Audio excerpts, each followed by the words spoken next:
Good afternoon everyone and welcome back to Prima's webinar series. My name is Mike and in today's session we're running through the new import-export feature within Mailers. So this new addition removes the requirement to import files using the EDC and can be used to update existing mails as well as import new mailers. So you've still got the functionality to import through the EDC, that hasn't gone. This is just a new way to do it to make your life sort of a lot easier. It removes the requirement of actually going to the EDC. You can still do that method if you want and if you prefer, but this new way you can do it directly through Prima, and you don't have to worry about sort of dropping a file into a specific folder. It just makes life a lot easier for you when you're looking to manage your mailers. If you've got any questions during today's session, Ollie's on the live chat, so please ask away if you've got any questions, or if you want to wait till the end, as usual we hang around for a little bit. If you are watching this back on our YouTube channel, please contact our customer care team for any assistance. So let me switch to our live screen. I can show you where we've got these buttons. We'll go through just a few examples of what you can do with it, and then we'll go from there. So in Prima, if I go to Publications Mailers, and then within here we're going to use this top one just for today's session as an example, but you can use this on sort of any. If I click into here and just do a quick search, we can see that there's an item in here already that we've set up. And to actually find these new options, if I click the pink purple bar at the top here, we've got import edit and a drop down for sort of some other options, so like import replace, which we'll come on to, and then an export function also.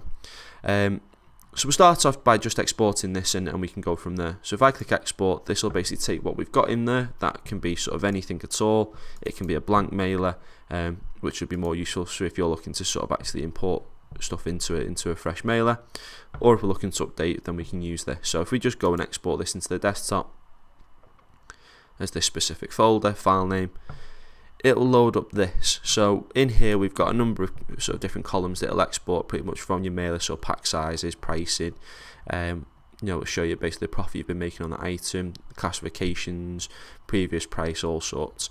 And then within the instructions tab down the bottom, it'll basically give you a bit of an idea of what those columns are and a bit of an idea of what to put into there, as well as what columns are mandatory.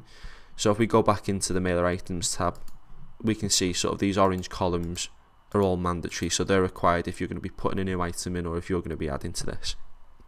In the case of this, all we're going to be doing is we're going to be updating this from being a standard selling price to markup margin. So from the drop down for the pricing rule, you can actually just select it or overtype it if you want. So we're going to change this to M.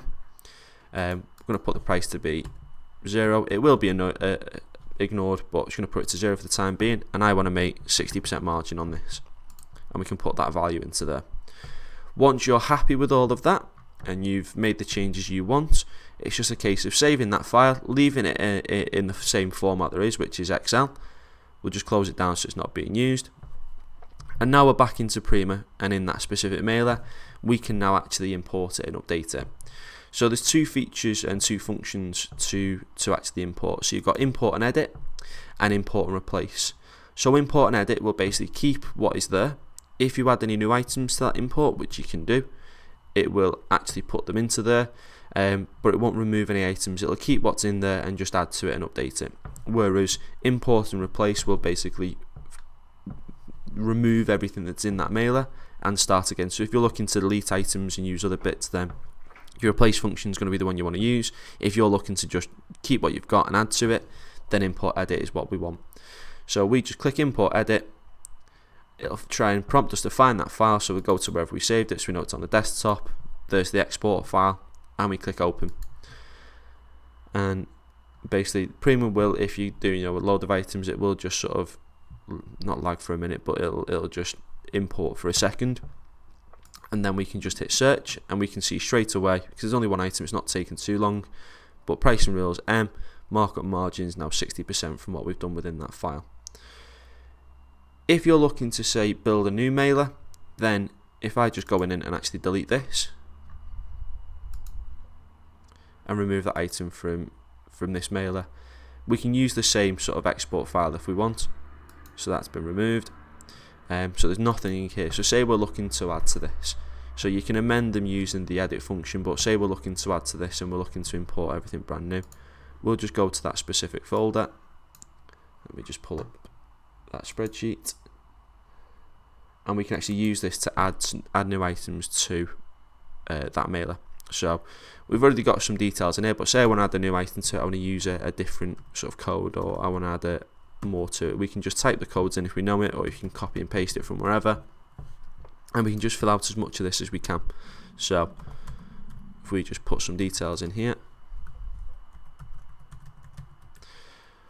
I'm going to have this one as a fixed price, so we'll just put that as S. We'll sell it for $5.99.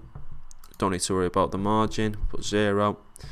There are some other sort of optional fields that you can put in, but basically, as you can see sort of from the description, it'll just use the one that's in the product or catalog item, the units and everything. Unless you're selling a specific split of this, then you can just leave it blank.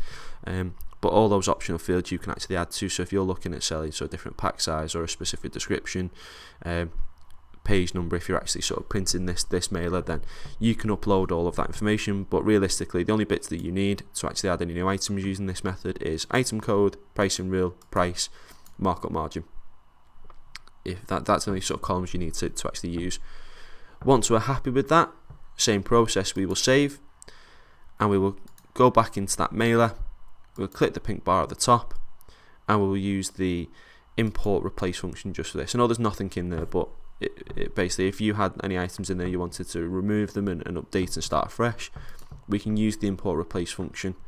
We can go to that file, and as there's nothing in here, we can actually pre-populate it with information. So if we just open this, it'll take just a second to import, but if I hit search, there's the 2 items.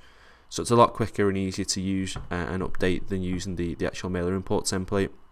Your reps can do this directly from Premium if they're looking to update and manage their own pricing for their own customers, and it'll take a lot of sort of the stress out of having to update and use that import template. You can take it directly out of the system with a lot of information, classifications and other bits so you can price better and sort of filter it down, and then you can use both those functions to update or replace what you've done. So that's all for today. Thank you for tuning in. If you do have any questions about this template or the new process, please ask away. But if you're watching this back on our YouTube channel, don't forget to speak to our customer care team. And thank you for tuning in, and we'll see you on the next one.